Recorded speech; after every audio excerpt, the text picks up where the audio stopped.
ஆலமரம் எப்படி தோன்றிற்று அப்படின்னா, தட்சிணாமூர்த்தி ஒரு சமயம் பராசக்தியை அருகாமையில் வைத்துக்கொண்டு அட்டமா சித்திகளை உபதேசம் பண்றார். அட்டமா சித்துக்கள் அப்படின்னா அனிமா, மகிமா, கரிமா, லகிமா, பிராப்தி, பிராகாமிய, ஈசத்துவ, வசித்துவம்னு சொல்றது. இது ஒன்னொன்னும் செய்யும். அனிமான்னா சின்ன உருவம் எடுக்கிறது, மகிமான்னா பெரிய உருவம் எடுக்கிறது, காற்றில் பறக்கிறது, நீரில் நிற்கிறது, எத்தனையோ விதமான அற்புதங்களை பண்ணக்கூடியது. பெரிய உருவம் எடுத்துக்கொள்ளுதல், சிறிய வடிவம் எடுத்துக்கொள்ளுதல் முதலான அத்தனை விஷயங்களும் அட்டமா சித்துக்கள்னு சொல்றது.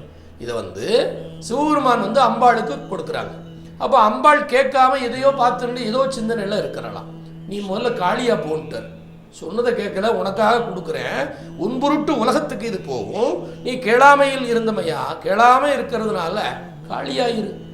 கோபேச்ச காளின்னு சொல்லு. காளின்னா கோபக்காரின்னு சொல்றது. கோபேச்ச காளி, அதனால காளியா இருந்தா. இதுக்கு சப்போர்ட்டா சில பேர் வந்தாங்க, துணையா. அதை எப்படி நீங்க சொல்லலாம்? நீங்கள் சொல்லக்கூடாது, சுவாமி நீங்கள் அம்பாளை காளியாக போக சொல்லக்கூடாது அப்படின்னு வானவர்கள், இந்திரன் முதலான வானவர்கள் எல்லாம் சுவாமிகிட்ட நின்று கேட்டுருக்க. சுவாமி இதை புரியாமல் நீங்களும் கேட்டமையா, நீங்கள் ஆலமரமாக போயிடுங்க, மற்ற வானவர்கள் எல்லாம் ஆலமரத்துக்கு விழுதுகளாக ஆயிடுங்கன்னு சொல்லிட்டார். அதனால் ஆலமரம் அப்படியே வந்தது. ஆலமரம் தோன்றிய காரணம் இதுதான். இந்திரன் முதலான வானவர்களே ஆலமரம். அதுக்கு வடவிருட்சம்னு பேரு. அதுக்கு முன்னாடியும் வானுலகத்துல ஆலமரம் இருக்கு. For more information, watch the full video, link in description.